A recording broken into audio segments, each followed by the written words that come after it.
Hello, family. Welcome to JFK Today, your direct link to all things politics, comedy, and culture. I'm your host, Janaya Future Khan, champ yapper and frequent nuisance in the activist and comedy worlds. Let's get dialed in. So, quick overview. I'm going to hit you with some quick hits. Trump versus Harris on the economy and two truths, no lie. All right, your quick hits. RFK Jr. endorses Donald Trump. What a loser. It's so weird. What a step out from the Kennedy legacy, but whatever, there you go. Trump says that he prefers an unmuted mic in the debate that he's featured to have with Kamala Harris on the 10th of September, to which I say, no, you raggedy bitch, mute the mics. It's the best way to go. It's the stark contrast in coherence versus incoherence, not missable. Okay. This is something else. Ann Coulter. So I wasn't aware of this at the time, but apparently, post Tim Walz's speech, and then post Kamala's speech, where everybody gets on the stage and everybody was so excited on that last day of the DNC, you might have noticed that Gus Walz, Tim Walz's son, was so ecstatic. It was this moment of genuine human emotion. It was really beautiful. He was so clearly proud of his father, Gus Walz. He's 21 years old. It was one of those moments where you actually do remember that our politicians are human beings, even though they can be very annoying. So Ann Coulter, right, gets online, and then she starts making fun of Gus Walz, calling him weird, suggesting that maybe there was something wrong with him. I want to be really clear, right, what it was suggestive of. It is public knowledge, both through the Walz family and just in general, that Gus Walz has a learning disability. So Ann Coulter is out here bullying a 21-year-old for being proud of his father. You dusty, crusty, musty, fucking, when I think of Ann Coulter, you might not know who she is. Ann Coulter was a parasite on the whale that swallowed Jonah. Ann Coulter is like the scrotum-skinned monster from Pan's Labyrinth. Ann Coulter is the vampire that turned the vampire Lestat, okay? This is who Ann Coulter is. She is perhaps the absolute worst human being on the planet. She's the rat that brought the bubonic plague to Europe. That's who Ann Coulter is. We don't actually need to worry about Ann Coulter. You dried out 283-year-old looking bitch. Don't ever fix your mouth again on Gus Walz's name. You're so irrelevant. You are so irrelevant that you're best conjured like that of a wraith or a demon for a roast stage. Anyway, so on to the economy, right? Trump versus Harris. I'll just say this. Ann Coulter is the vulture that ripped out the liver of Prometheus every night as Zeus's punishment. That's who Ann Coulter is. So anyway, Trump versus Harris on the economy. I got to tell you, so we've been talking about the need to check out what Kamala Harris's policy was, and specifically economy. And when I hear economy, there's something that happens in my brain where I kind of just zone out. But we need to zoom in on this one because the economy is the number one issue to voters. And specifically, it is the high cost of living. People want a government. They want our federal government to play a direct role in lowering the costs of living. And if you're like me, you have noticed things have changed post-pandemic and really just in general. As a millennial, I can tell you that there are several articles that refer to millennials as the unluckiest generation. The economy bottomed out with millennials and has not recovered since. So we're all on this really terrible economic roller coaster ride. So we have Trump and his economic policy, which can be wrapped up pretty quickly, and then we have Kamala Harris's. So I want us to understand what these candidates are in terms of the economy, because we don't get to just ignore what matters most to people and really what matters most to us. The economy is what is shaping and forming so much of our experience of the world. So, and the challenging thing with economy isn't just that it's so boring when you hear it, it's that it's very hard to see the impacts of real economic policies and the changes until several years after they've been implemented. But luckily, you're starting to see some of the effects of Biden's, campaign promises and policies roll in. It didn't go as far as it needed to go. So let me just tell you right now, they're going head to head, toe to toe. It's neck and neck as much as we've seen this weird tsunami of Kamala Harris energy coming in. My concern is, and it should be all of our concern, is the more that she commits to a policy platform, the weirder it gets. So that's where we're at. So what is Trump's policy platform? Trump believes that he can use the power of government to force companies to create jobs and production. That's literally like him being like, do this thing because I told you to. That is his plan entirely.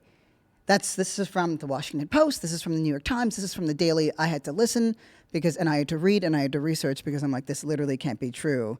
That is his goal. So he imagines, and you can hear it in many, many campaign speeches, that he can just force private companies to lower their costs because he said so. I mean, I do admire that level of delusion. I'm like kind of behind it. I'm like, go ahead. Like if that's what you can actually do, but we know that he can't. One of his main areas of focus is he wants to levy new taxes on imported goods. You might recall how many times he mentions China, right? And when it comes to China and the tariffs, that's his goal with that. He wants to keep implementing those tariffs and keep raising the taxes on imported goods, right? So that's kind of it for Donald Trump. Like he's got he says words like he wants to lower car payments. He wants to slice your energy bills in half, but he has no feasible policy to do that. And then not only is he saying he's going to do it, he's saying he's going to do it within the first year of his presidency. It's just not realistic. And I'm a guy that's like, make it happen. But there is no plan in place for that because he actually has no interest in seeing that through. This is my personal favorite. He said this, and then they use this quote on the Daily, which I listened to this morning because I was like, let me make sure this is full and well-rounded and I'm not missing anything as I talk to you about this. So this is what he says. Donald Trump believes that the solution to skyrocketing rent, right, is deporting immigrants. That's literally his entire plan. He's like, oh, your rent's too high? I'm going to lower the rent by just deporting immigrants, and that's it. And when they said this on the Daily, this is how they referred to it as. They said, this is costly to the economy and social fabric. And then I waited for them to say more, and then they didn't. I was like, how about it's evil? How about you sound like Darth Vader? How about this feels very Hitler-y? Yeah, this is it. That is Trump's entire economic platform. It's really going to, if you look at his last 4 years in office between 2016 and 2020, honestly, it was the people who benefited most from Donald Trump and his tax policies were corporations. They were number one, and number two was the very, very rich, which is why you're seeing so many of these male streamers come out, these 20-something-year-olds who are multi-millionaires, because that's what they see. And that's what happens when you get red-pilled in the manosphere. But that's an episode for another day. So what is Kamala Harris saying now that she has everybody's attention? So she's finally rolling out her economic plan.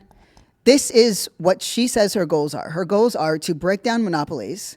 And in breaking down these monopolies, right, she's going to create more competition. That's going to allow people to pay less for things, right? And give some of these smaller companies a boost or a subsidy or a tax break to make them competitive. Where she's really focusing is on her efforts to bring down costs of food and childcare, right? And here is the thing. As I mentioned, post-pandemic, it's not the same. It's really not the same. The cost of rent, but really the cost of food has gone up exponentially, and we have not been able to get that back on track.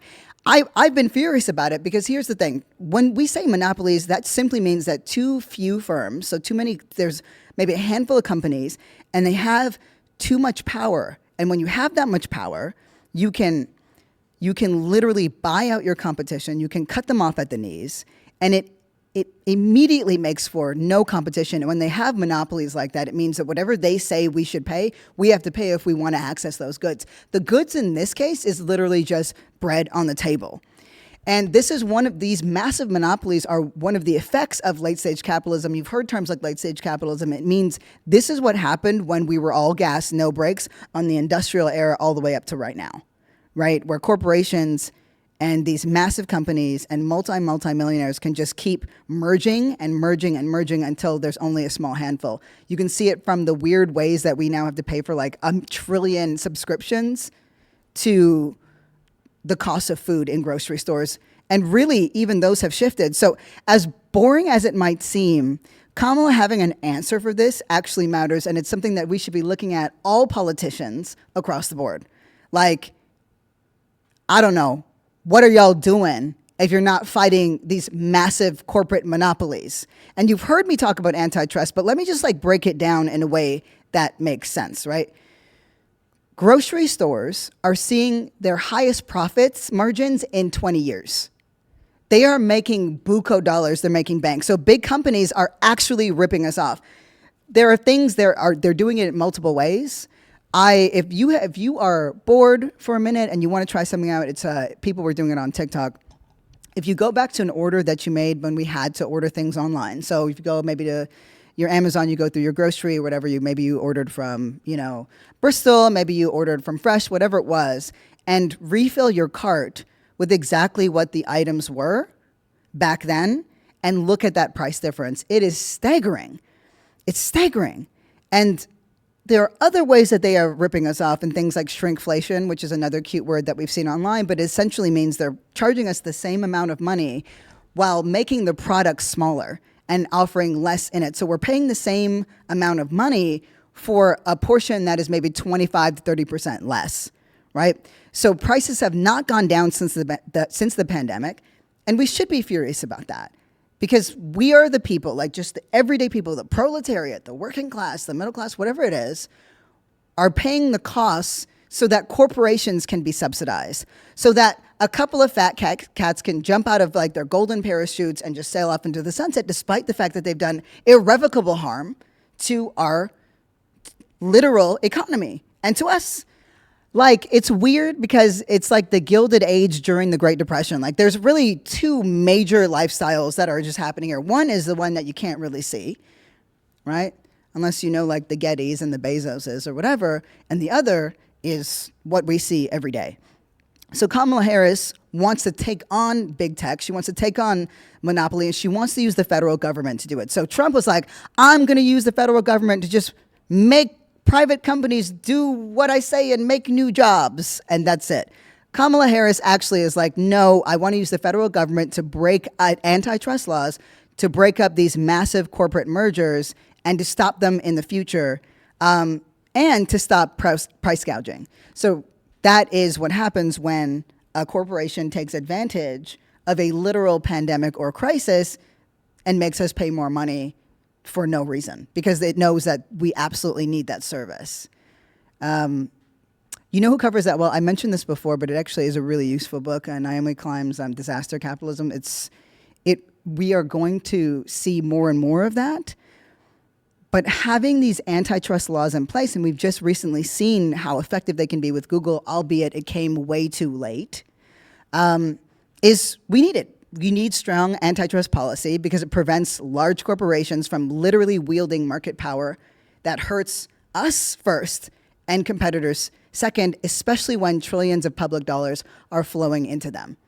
Like, they're literally getting away like bandits. Like, I feel like I just got robbed, and I'm furious. Like, I'm upset about it. So, do we like her now? Is the question. She also had stuff to say about housing, right? Now, I told you that Donald Trump was like, throw out the immigrants. That's literally the answer. They are the red herring. They're the scapegoat. It's throw out the immigrants, throw out the immigrants. Kamala Harris has said that she's going to build 3 million new housing units, right? The thing is, we actually have, like, yes, we have a housing crisis. We have a housing crisis. Some of that is manufactured. A lot has to do with how much housing costs in the first place. A lot of it has to do with the cost of rent. We have, it depends on what state you're in, but we have so many vacant buildings and properties that could very easily be built up to have temporary and permanent housing for low income and disenfranchised people. But we've talked about that. There is a lot of resistance towards. So, what is her plan around this 3 million? Making 3 million new housing units. So she wants to use these federal dollars to do that. She's not talking about throwing out immigrants, although we do know that the Democratic Party is very much borrowing the speaking points of immigrants, re the right.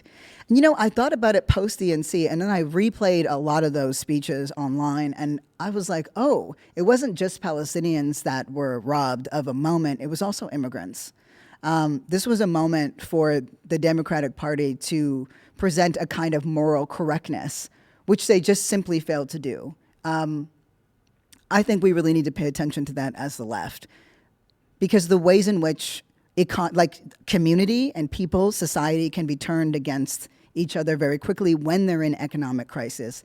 It happens very, very quickly. I mean, I could tell you all about how white people threw black folks under the bus because y'all niggas got offered some corn back in the day during the founding of America. I'm still embarrassed for you for that. Like, we had the coolest revolution.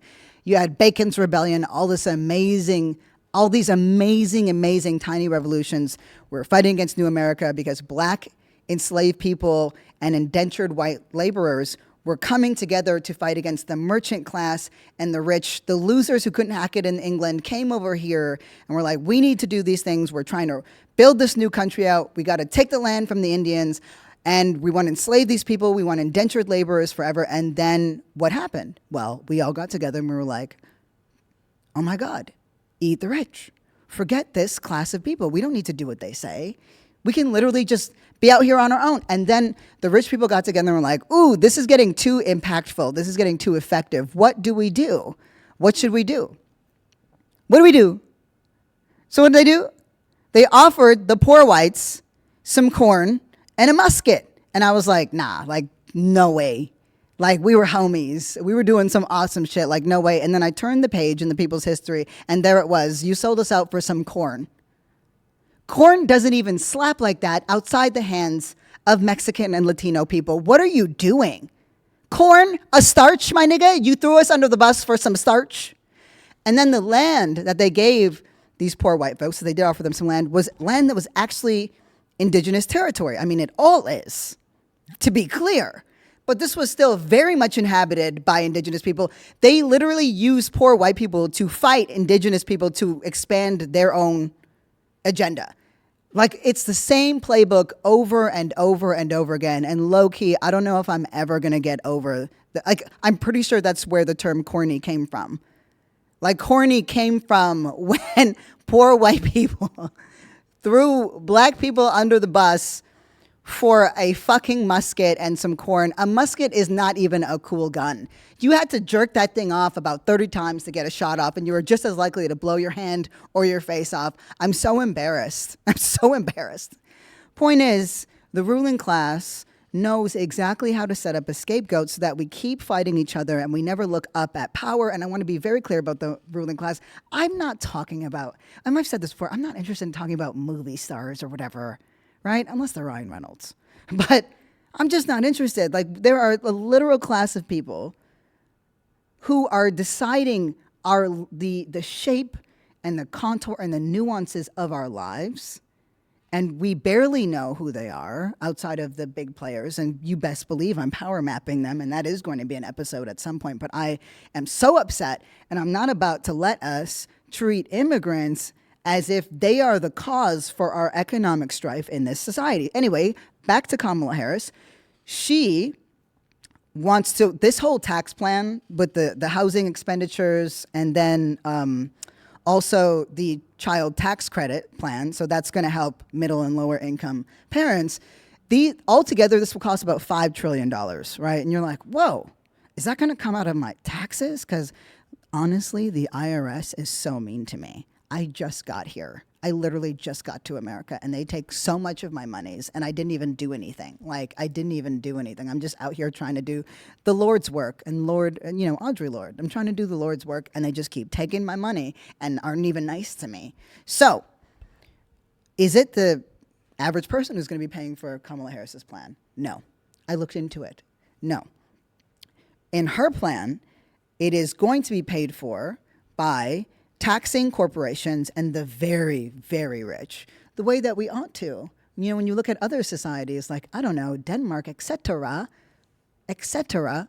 where the quality of life and the standard of living is exponentially higher and people are just generally happier. So this is for us. What do we do with this information, right? If you think about yesterday's episode, we talked about the need to take the information that we're given, take what we understand about this moment, and drive focus to where it needs to be. What does riding the wave look like in this moment? This is what I'm going to tell you. Connect the issue that matters most to most people with the issues that matter most to you, right? Rather than shame, judge, or sow fear and dissent when it comes to bringing momentum and the need to keep fighting for the lives of Palestinians all across the Middle East, rather than using shame and guilt and fear and disgust, right? Connect it to this economic issue that people are already so invested in, right? This is the number one issue to voters. This matters. It's not just voters, the number one issue to people at large. So when we talk about the fact that $20 billion just got sent so that Israel could shoot some bombs over at Hezbollah and blow up some kids and schools and hospitals and make sure that there's polio in the water in Palestine, that's $20 billion. Where could that have gone? Where could that have gone here? How quickly does that add up to $5 trillion on its own? I mean, we can literally just generate money, America. It's wild. They're just like, oh no, somebody's in trouble?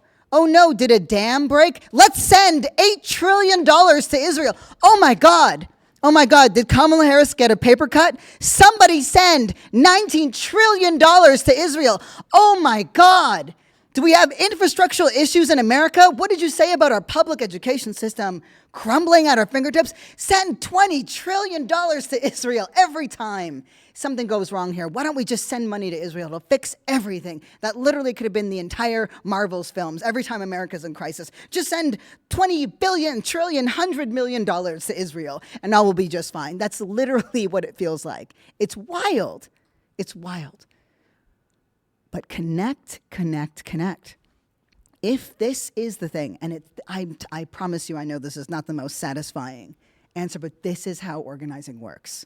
You don't get people to come to your movement. We've seen the limitations of that. I mean, Chicago, there were people who were fighting, but my God, was it at critical mass? No. And that's okay, because it's about critical connections right now. It's about critical connections right now. So you don't wait. It's not one of those, if they build it, they will come, despite how hot he is, right? Like, this is about you go to where people are. They don't come to you as people who care about things. And I say organizer, but you don't have to be an organizer. You're somebody that matters, and this is about something that you care about. So the question is, right, are we able to hold the contradictions, right, of this moment? That the American government hurts people, and that we want to leverage the American government to stop hurting people.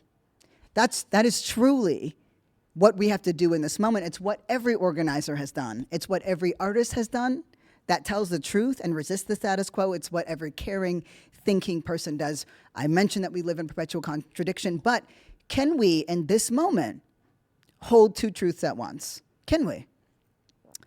In his 1936 essay, because you know I love me a literary reference and I also love me an author. F. Scott Fitzgerald, because I'm like, is The Great Gatsby it? Like, I had to read that in high school. It kind of slapped, kind of didn't. I did like his thing about new money, because I'm like, I love, like, I could really visualize the story, and I was like, oh my God, rich whites, old money versus mid-whites, new money. This was a kind of 1% insight I don't generally get access to. So I was in. He had me hook, line, and sinker. So anyway, he wrote this: the test of a first-rate intelligence is the ability to hold two opposing ideas in mind at the same time and still retain the ability to function, right? That means that we have multiple modes of being, and we have the freedom to switch between them that allows us to move people and to move forward despite the obstacles in our way, despite the conflicting priorities and the other challenges that come with it. This This is what it feels like to hold at the same time possibility and despair, to hold hope and hopelessness. This is the task of the thinking, feeling individual in our time. This is what it means to be alive. I want to give you a concrete example of when I was challenged in a really significant way. So if you know me, you know I'm one of these losers that cares about the planet and cares about people and, comes from a lot of poverty, etc. That's not why I was a loser. I'm a loser because I care about stuff, and caring is loser behavior. We know this. So, like many of you might have, I read at a very pivotal moment in my life, Alex Haley and Malcolm X's The Autobiography of Malcolm X. It was like a lesson plan for me. It was a blueprint. I felt so much overlap. I too had a lot of run-ins with law enforcement, a little bit of incarceration. It's like I was, that sort of bad kid with a fast brain and a faster mouth. And, just like Malcolm, I found myself through fealty to a movement and to an institution and to a person, loyalty to a leader that ended up not necessarily being all the things we wanted that person to be, with some betrayal. So Malcolm X's blueprint felt like my blueprint, and it wasn't about achieving what he achieved. He's Malcolm X. He's great. But man, shoot for the stars. Am I right? Even the relationship to his mother felt like that, similar to mine, where she was institutionalized, and they didn't get into it in the book, but there were references, and I dug up all the research that I could on Malcolm X, and I learned all about him, and I listened to every speech, and I read every article and every essay and every lesson. Anyway, point is, I knew just about everything there was to find out about Malcolm X. So then, like, Les Payne comes out with this book that I was like, I've got to read it. It took 30 years of research to do. It interviewed everybody that even remotely knew Malcolm X. It was awesome. It was highly anticipated, and it was one of the most thorough, meticulously constructed looks into a man's life. It was Les Payne's life's work. It took 30 years, so he actually passed away in the process of writing it, but his daughter, Tamara Payne, took it on, and so she finished it. And so I read this book feeling confident that I knew what there was to know about Malcolm X, at least on more so than maybe the average person. I learned a lot in that book, but I'll jump to the point in the interest of time and say this, right? Here's a person I looked up to my whole life. I became, I saw the utility and the function of public speaking because of Malcolm X. And I've studied all the greats because of Malcolm X. It's not mentioned in the autobiography as a lot of his life. Like, for example, you don't know in the autobiography that his parents were actually organizers, right? They were part of Marcus Garvey's, UNIA movement. That's a whole other thing. I thought that was a weird omission. But what was most interesting to me was learning that around the ages of 14 or 15, right? So what is true, we know, is like, Malcolm, and, he was always gregarious, always smart, all this other stuff. But just like in the book, Malcolm's father was murdered, but he was murdered because of his activist work, which was not, it was treated as a mystery in the book, but it wasn't a mystery. He was murdered because he was an activist. And that left Malcolm's mother to deal with 7 kids, right? The eldest brother was Wilfred. So they were not doing very well economically. And by the time Malcolm was 14, 15 years old, his family was really not doing well. So Wilfred, being the eldest, went out and started to work. His mother's a proud woman, rose him up, did these things. I still get a little choked up and hesitant to say this, even though it's literally in a book read by, I'm sure, millions of people. So Wilfred would send home money, and the money was to help with paying the bills and really getting food on the table. Well, Malcolm knew when the money was coming, and it was sent by mail. So what he would do is he would wait until the envelope came in, and then he would take the money and go spend it on girls and go spend it on films and go spend it on weed. And while that was happening, his mother in particular, because mothers will sacrifice everything, slowly began to kind of starve to death. She had such an insane nutritional deficit that, well, to be honest, she was institutionalized in Kalamazoo not because of some mental health issue, but because she had been so starved of nutrition that she started to lose some of her mental faculties. So while his mother was literally deteriorating, Malcolm was taking the money that was sent to help his family out and spending it on himself. That's a really hard thing. That's a really hard thing.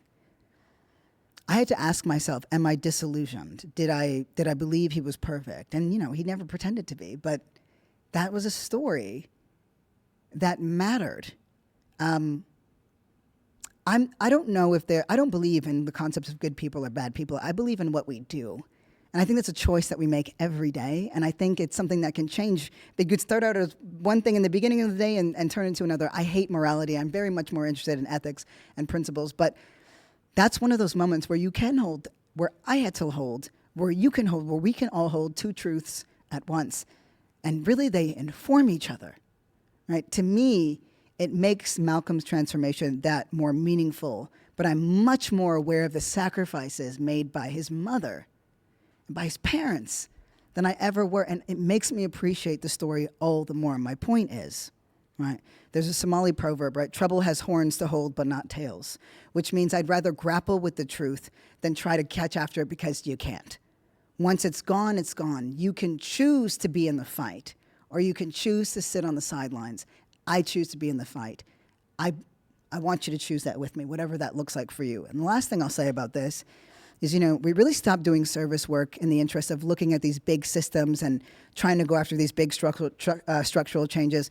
Don't forget that volunteering is awesome, right? When I was at my most lost, I started just going to a food bank and just volunteering hours there. And, that was something that kept my family fed different points in times. And, don't ever undercut that service work and that volunteerism that sort of was the hallmark of our leftist principles and our leftist movements. And I know that kind of got lost with the structural stuff, but we're going to be fine. I'm so ready for this. I have so much belief in us. I have so much belief in you. And the more that I sit with it, the more I understand about this, the clearer I get that we're just in the beginning of this fight. And we really are. We really are. And so are you. I don't care how old you are. I don't care how young you are.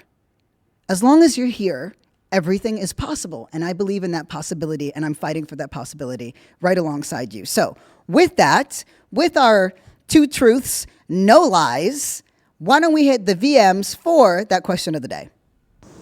Hey, Janaya. My name's Dee. I am from Hamilton, Ontario. And my question for you is really about your name. You go by Janaya sometimes, and then in the olden days of when you were first doing Instagram Lives, I remember you were going by Future. Is there a preference between your names? Do you go by both? Yeah, just wondering. Thanks so much. Bye. Super dope question. Also, shout out Hamilton. Honestly, a low-key fun city that gets shit on all the time. It's just like, it's Toronto's weird little cousin. What a great question. So here's, professionally, I go by Janaya because I love watching people stutter over my very full-ass ethnic name. It's so funny.